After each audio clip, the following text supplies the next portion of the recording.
टकराई जान तेरी बातों में मेरा नाहक हो नुकसान। जाओ देवी, तुम कहीं की राजकुमारी हो, क्यों मुझे नीचे उतार रही हो? सावित्री ने कहा, स्वामी मना। और मुक्त में मुझे देर हो जाएगी और ये थोड़ी लकड़ी देख जननी मोहे दोष लगाए। थोड़ी लकड़ी देख देख जन, इसलिए मुझे नीचे उतार के परेशान क्यों कर रही हो देवी? सावित्री कहने लगी, स्वामी नीचे उतरो जरा प्राणपति और मैं साजन तुम्हें आइए डरो मती, कोई काम नहीं करवाऊंगी।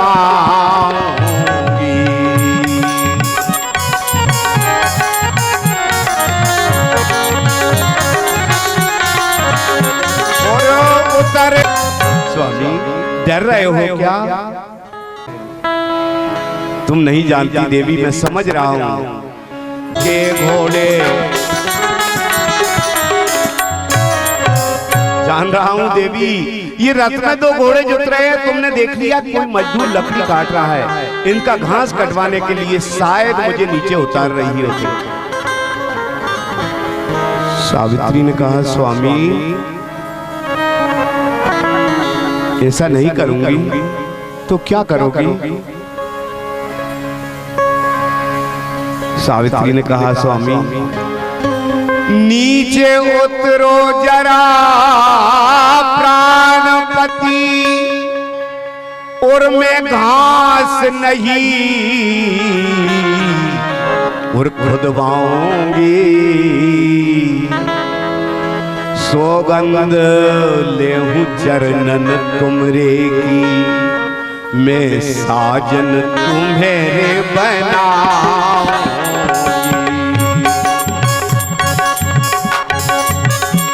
सौगंध तुम्हारे चरणों की, मैं हंस नहीं खुदवाऊं। लकड़हारे सत्यवान ने विचार किया, देवी सही कह रही हो। हाँ स्वामी, क्यों मेरी गरीबी की मजाक उड़ा रही हो देवी? पहले यहीं से सुन लो कि मेरे माता पिता तो अंधे हैं। तुम राजमहलों में रहने वाली हो, हमारे घर भी नहीं है, झोपड़ी बनी हुई है।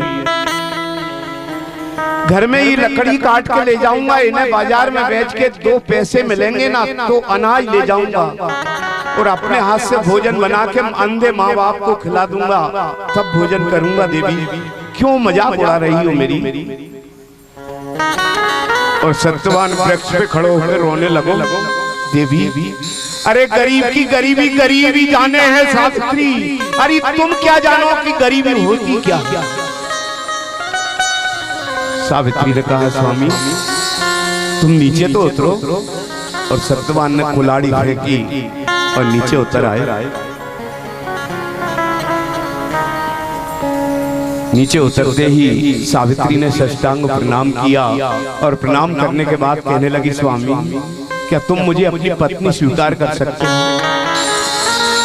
सत्यवान ने कहा, देवी अरे करना तो बहुत दूर है, पर तुम मेरे पूरे जीवन का चरित्र सुनोगी तो तुम खुद मना कर दो।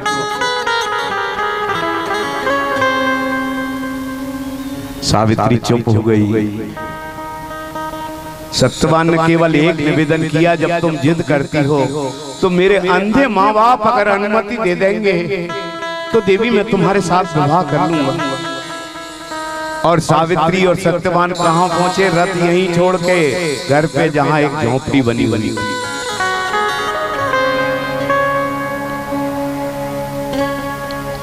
सत्यवान ने अपनी माँ से कहा, माँ हाँ बेटा, कछु लायो है का खावे के लाने? नहीं तो माँ आज लकड़ियां नहीं काटी मैंने। तो बेटा क्या होगा, खाने के लिए क्या मिलेगा? माँ एक ये राजा कुमारी आई है, राजकन्या है, और ये मेरे से विवाह करने की कह रही है। माँ देखो इसे समझाओ तुम।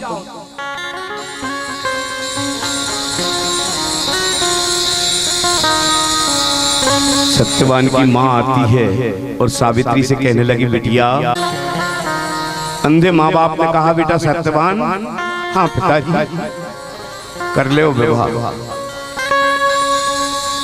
हाँ करी, और रथ में बैठ के सावित्री अपने पिता के घर गई और पिताजी ने पूछा, बिटिया मिल गया तेरे योग्य वर? जी पिताजी मिल गया। मंत्रियों ने जो सखियां गई थी वे कहने लगे, राजन बुरा मत मानना, एक लकड़हारा लकड़ियां काट रहा था और उस लकड़हारे के घर में ना घर है, ना झोपड़ा है, ना अनाज है, ना कुछ है।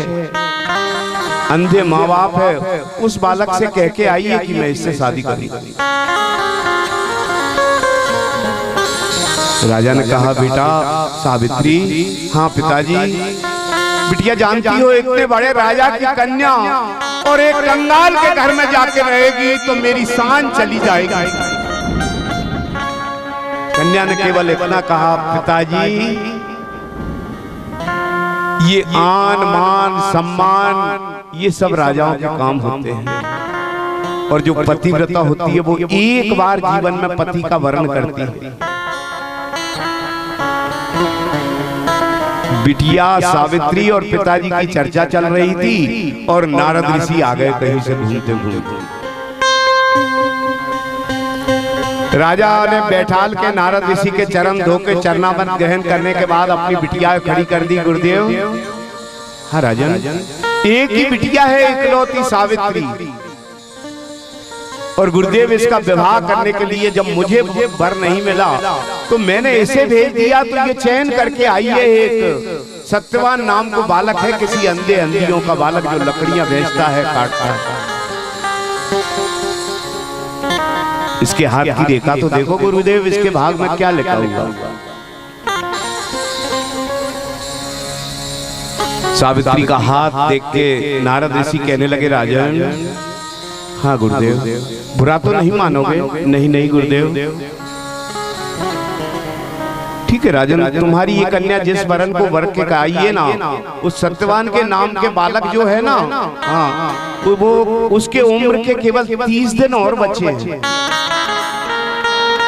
30 दिन बाद वो सत्यवान नाम का बालक जिसे ये पति बना के आई है, वो 30 दिन बाद मर जाए। हे भगवान, ये क्या किया बिटिया तूने? बहुत समझाया माता पिता ने, पर सावित्री ने कहा, पिताजी पतिव्रता स्त्री जीवन में एक बार चयन करती है पिताजी, वो 1 महीना बहुत है। मैं 1 महीना तक, मैं 1 महीना दुल्हन बन लूंगी जीवन में, बोई बोई। राजा ने गुस्से में आके और बांस कटवा के मंडप गड़वा और लड़की की भांवरे पाड़ और लड़की को खाली हाथ विदा कर दिया। जा बिटिया, तेरे भाग में जो होगा। सावित्री पहुंच गई उस घर में, कहां? जहां ना चूल्हा है, ना चक्की है, ना किवाड़ है और ना छाया है, कुछ नहीं है। अंधे माँ बाप बैठे हुए हैं, जाके चरण स्पर्श किए और सास ने हृदय से लगा लिया, मेरी बिटिया मैं तुझे आशीर्वाद देती हूँ, तू जो सौभाग्यवती भवा, और तू सौभाग्यवती हजारों वर्ष तक सौभाग्यवती बनी रही। और नारद ऋषि ने कहा है कि 1 महीने की उम्र पर सावित्री उस घर में आई ना, तो पिताजी के घर ही भोजन करके आई। उसी दिन से 1 टाइम भोजन करती रही, व्रत ले लिया। कितने दिन का? 16 दिन का। सास ससुर भोजन कर लेते हैं। सास की आंखें नहीं है, केवल कान तो है, पर सास देखती है कि बिटिया भोजन कब कर लेती है, क्या पता करती है कि नहीं करती। एक दिन सास भीत पकड़ दीवार पकड़ के आई और अपनी बहू को गोद में बैठा लिया। बिटिया हमारी मुझे पता है बिटिया तू एक राजा की कन्या है। क्या हो गया माँ जी? कहना ये चाहती हूं बिटिया, और यहां आए तुझे हो गए 20 दिन, कभी भोजन भी पाया है या कि नहीं, यहाँ आए तुझे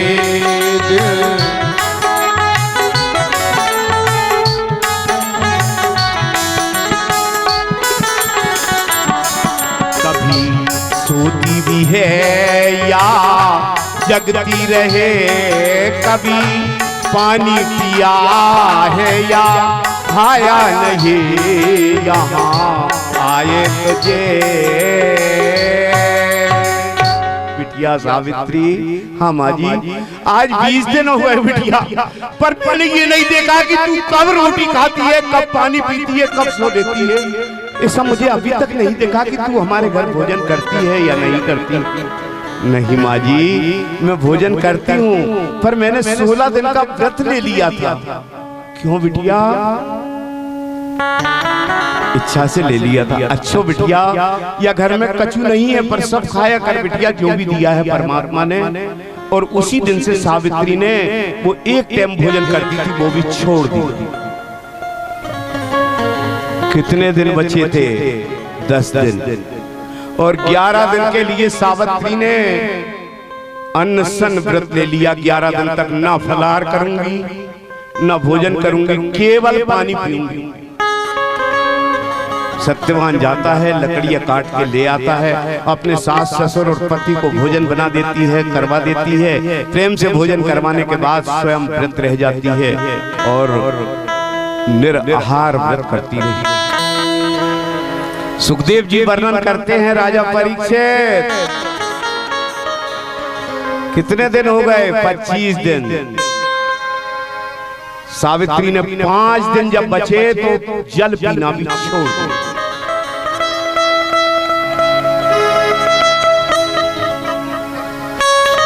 सुखदेव जी वर्णन करते हैं, राजा परीक्षित, हाँ गुरुदेव,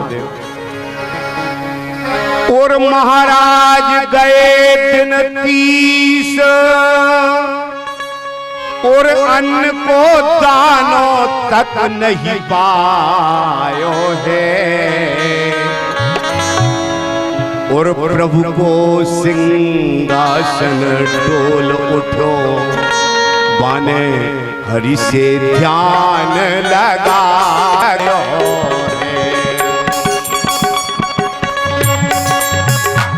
प्रभु को सिंहासन डोल उठो, बाने लगा।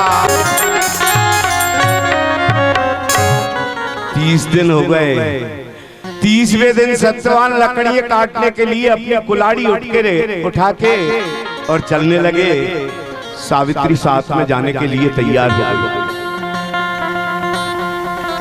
कहाँ जा रही हो देवी तुम? स्वामी, आप लकड़ियां काटते हो, इसलिए तुम मेरे साथ मत चलो देवी।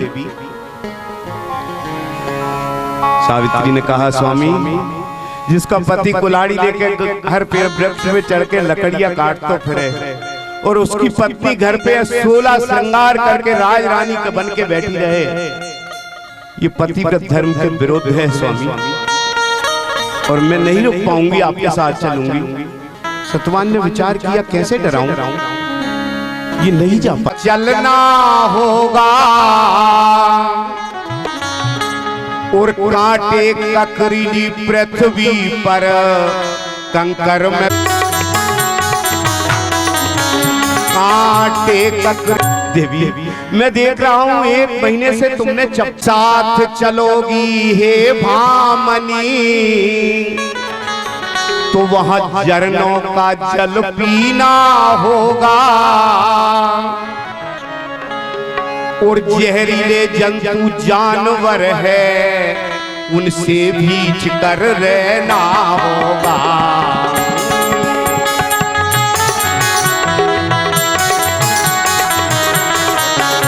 जहरीले जानवर जंतु है उनसे बचकर चल। मत चलो सावित्री। नहीं स्वामी। और सावित्री ने कुल्हाड़ी उठा के कंधे पे रख के आ गई। आज 30वां दिन था। सत्यवान जाके ऊपर वृक्ष पे चढ़ गए, लकड़ियां काटने लगे और सावित्री लकड़ियां छांटने लगी।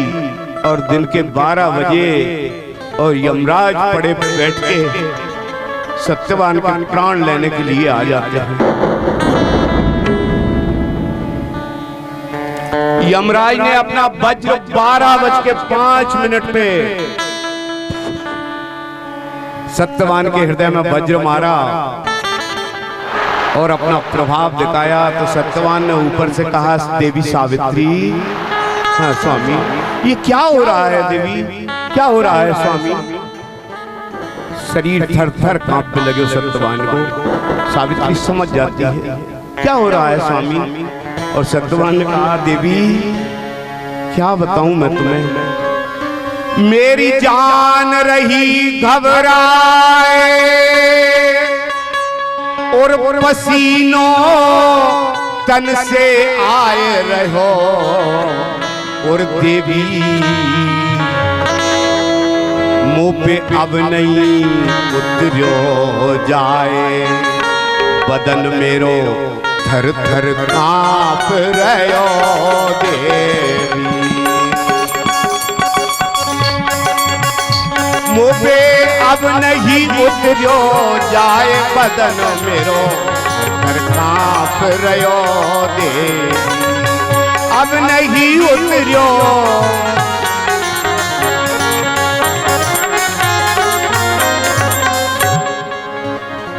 सावित्री। हाँ स्वामी। क्या हो रहा है देवी, मुझे ऐसा लगता है मैं यहीं से गिरूं, मेरा शरीर थर थर कांप रहे हो, पसीनों आ रहे हो। सावित्री ने कहा, स्वामी कुल्हाड़ी नीचे फेंक दो और धीरे धीरे उतर के चले आओ। नहीं देवी, ऐसा लग रहे हो है कि मेरे शरीर में प्राण आधे निकल गए हो। नहीं स्वामी। सावित्री ने नीचे खड़ी हुई है और सत्यवान ने ऊपर से कुल्हाड़ी नीचे फेंक दी।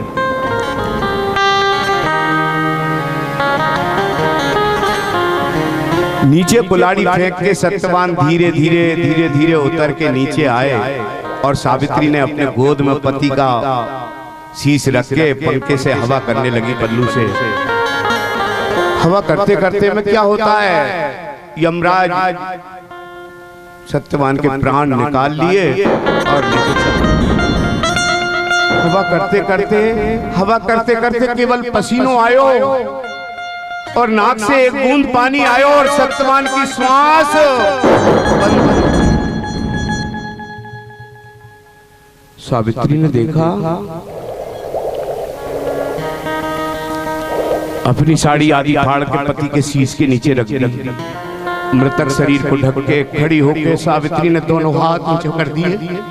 हे परमात्मा, जीवन में मैंने पतिव्रत धर्म का पालन किया होवे, मैंने पर पुरुष का कभी ध्यान भी नहीं किया हो, तो मेरे पति के प्राण लेके कौन जा रहे हो, वो मुझे दिखना चाहिए। सावित्री ने ऊंचे हाथ करे तो सामने पड़े पे बैठे हुए यमराज दिख गए। यमराज आगे और सावित्री पीछे हो जाती। कुछ दूर जाके यमराज ने पीछे देखा, कहने लगे देवी तुम कहां जा रही हो? सावित्री ने कहा स्वामी मैं हाँ तुम्हारे साथ। क्यों? मेरे पति के प्राण तुम ले जा रहे हो ना। यमराज ने कहा पागल हो गई सावित्री, तेरे पति की उम्र पूरी हो गई, अब उसे कोई ब्रह्मा विष्णु महेश कोई भी उसे 1 मिनट की उम्र नहीं दे सकता है। जाओ बिटिया अपने पति का संस्कार करना। इतना कह के यमराज चल दिए। सावित्री आगे देखी मुड़ के तो पीछे जा रही।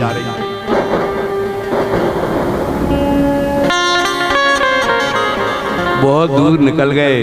यमराज ने कहा बिटिया तू पागल हो गई है सावित्री, ये क्या है? अरे तेरे पति की जब उम्र पूरी हो गई तो मैं क्या कर सकता हूँ इसमें? सावित्री ने कहा तो यमराज भैया ऐसी करो, मेरी उम्र कितनी बची है? बोले तेरी उम्र अभी 40 वर्ष और है, तो आधी उम्र मेरे पति को दे दो ना। ऐसा नहीं होता है, सब नियम होते हैं बिटिया, ये तुम नहीं जानती।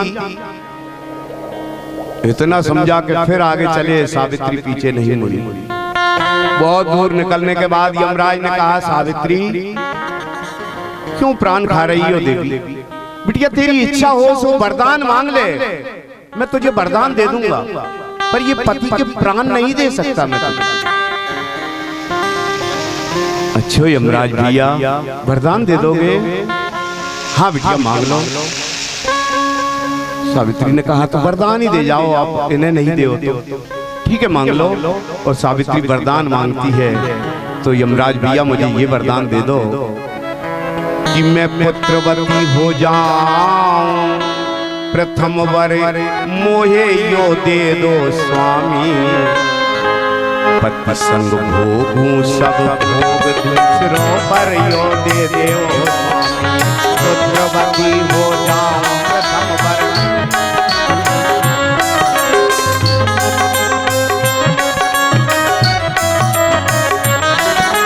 पुत्रवती हो जाऊं मैं और पति के साथ रहूं स्वामी,